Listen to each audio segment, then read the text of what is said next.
Hello and welcome back to another Demis Hellen tutorial. We're back in the free synth territory and we've got Surge 1.8.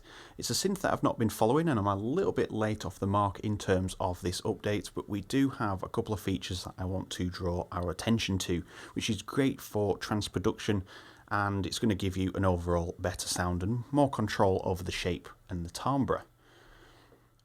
So the two things that we're going to look at is the third-party plugin support now. So we have third-party developers appearing in this list, which is really good. And we also have some new filter types here. So particularly we're going to look at Legacy Ladder, Vintage Ladder, K35 and the OBDXD here. And if you want to see an overview of functionality, I'll put the video on screen now so you can click on that to go and see how this works. And we will have a little bit more of an in-depth look at it once we start building some more preset videos. We're going to recreate the synth sound that we've just heard, so it's a nice thick lead, and then the filter works really nicely once the mod wheel is brought down, which is controlling the cutoff of the filter. And we're going to start by using the wavetable. I'm going to go to basic and I'm going to use the sine to sawtooth HQ for high quality. And we're going to slide this morph over to send it to the saw wave shape.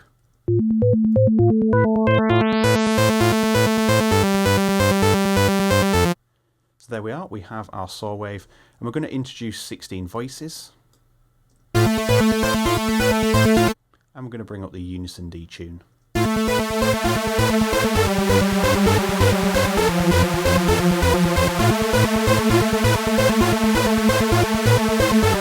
And we're going to leave that on around 50%, so anything above that is going to sound a little bit too intense, and that sounds good for what we're using it for. Don't be put off by this. This section here is your oscillator mix, so you can see everything's muted apart from oscillator 1, and we're working with oscillator 1 here.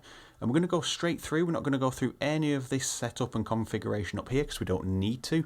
We're going to go straight to the filter envelope, and the master envelope here. So this is the master envelope which is controlling the overall sound. So I'm just going to reshape that to something like this.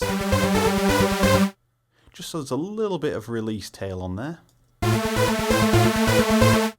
And then the filter is going to be controlled by this one here. So we're going to set this filter to low pass, and we're going to use Legacy for this one.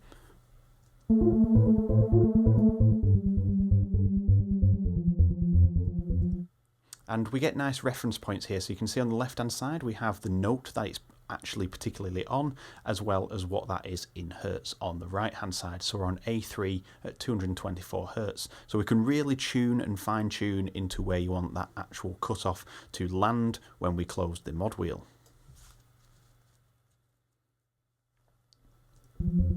So we're going to open up filter 1 here on the filter envelope.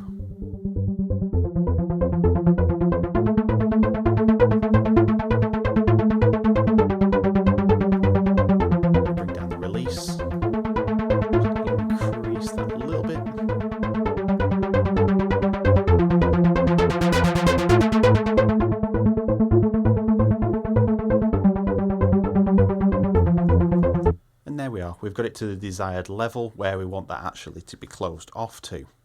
So we've got all the main shaping done. We're going to put some effects on here as well, but let me just show you how I go around routing the mod wheel.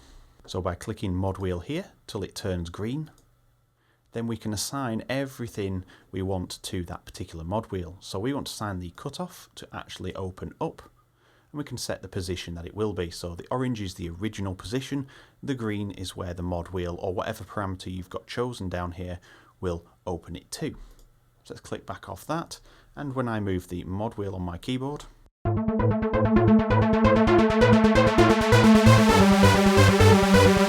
click mod wheel again and just open this up more.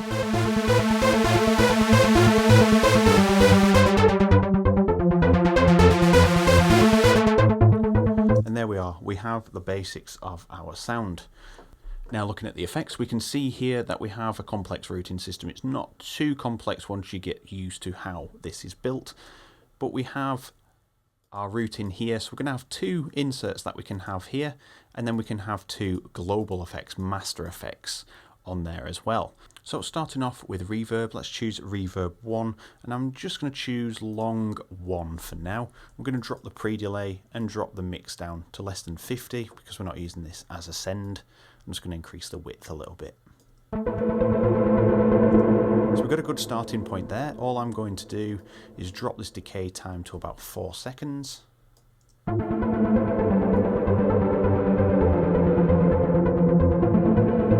want to dampen the higher frequencies there. I'm going to bring the low cut up a little bit.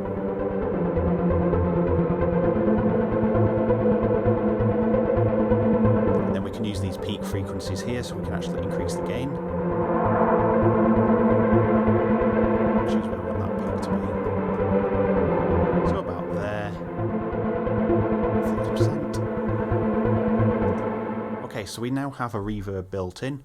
I'm going to add a delay on there as well. So let's go to delay, and I'm just going to pick ping pong and 1/8 notes. And we're going to bring the mix down again to less than 50.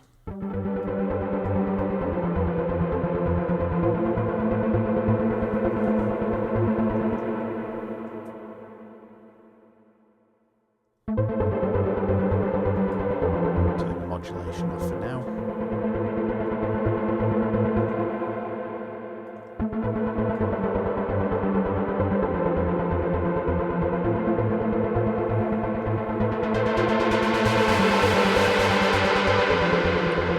Everything's a little bit intense, so I'm just going to bring that down, and we're going to head back to reverb 1 and bring that down as well.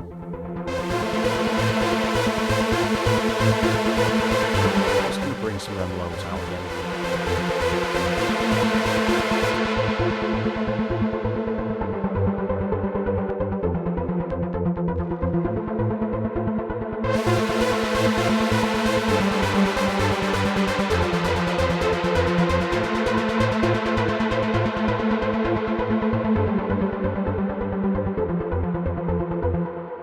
So to get different timbres out of this particular sound, we're using the legacy ladder filter type at the moment, but if we actually choose, say, the vintage or the K35, we're going to get different characteristics. Now for plucks and synths that are harder hitting, the K35 is a really nice sound. It gives you a really hard hitting transient.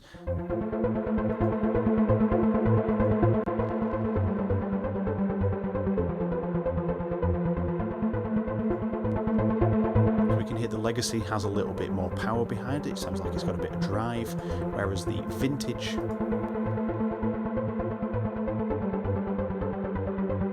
is a lot softer in its approach.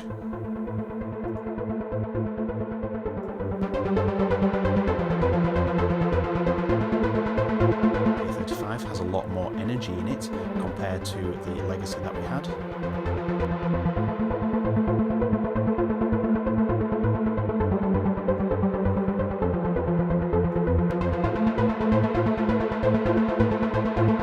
Has more energy and is more sensitive to the filter envelope, so we could actually reduce the filter envelope to stop this being affected as much, and probably get something very similar to the legacy, but it'd be a lot more sensitive to our filter movements.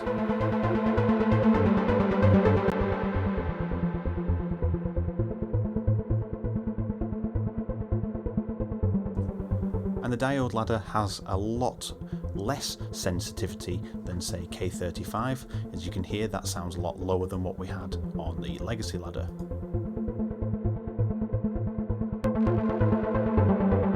If you're looking for nice warm textures, warm basses, then you're going to get a lot out of the diode ladder.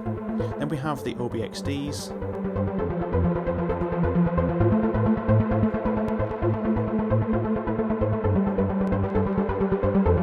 Have a lot more energy. It's almost like we have put some compression on there to bring out the lower details of the reverb and the delays. So that is a really nice touch to that as well. If you want a little bit more movement and energy in your sound, that does work quite well.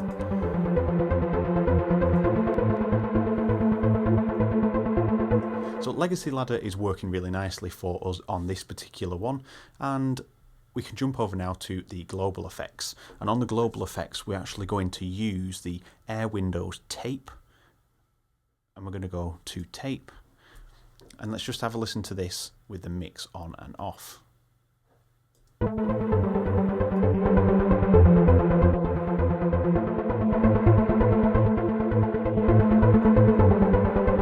So straight away we can hear there's a lot more warmth in there. It does sound exactly what I'd expect a tape emulated plugin to do, but we have control over the soften, the head bump and the flutter here. So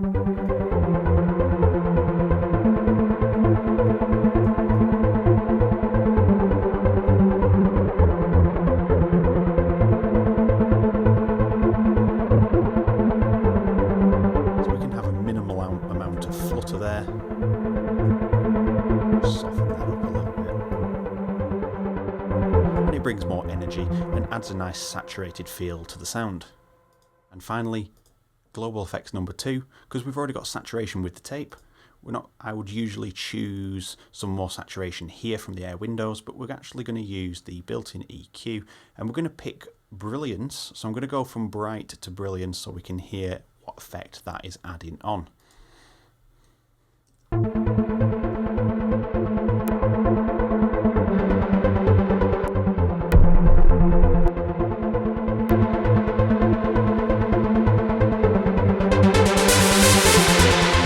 It's a little bit too hot on the gain there, so I'm just going to bring that gain down.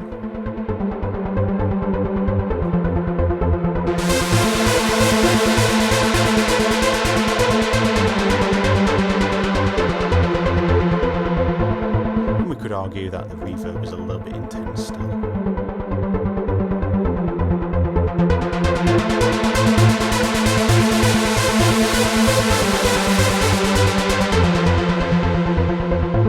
Aiming for is to hear that reverb complement the sound, not just wash over it. So if you can turn it on and off and there's a noticeable difference, but not so drastic that it sounds totally different, then you know you've got that correct balance of reverb.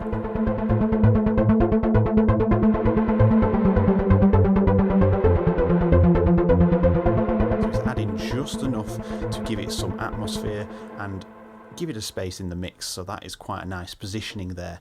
And don't forget there is plenty of other presets and shaping that we can do with that. And there we have it, using one wavetable, the Sawtooth HQ, some unison and detune added on there, as well as sending it through the legacy ladder, through the filter envelope to give it some shape when the cutoff is actually reduced, and then through some effects.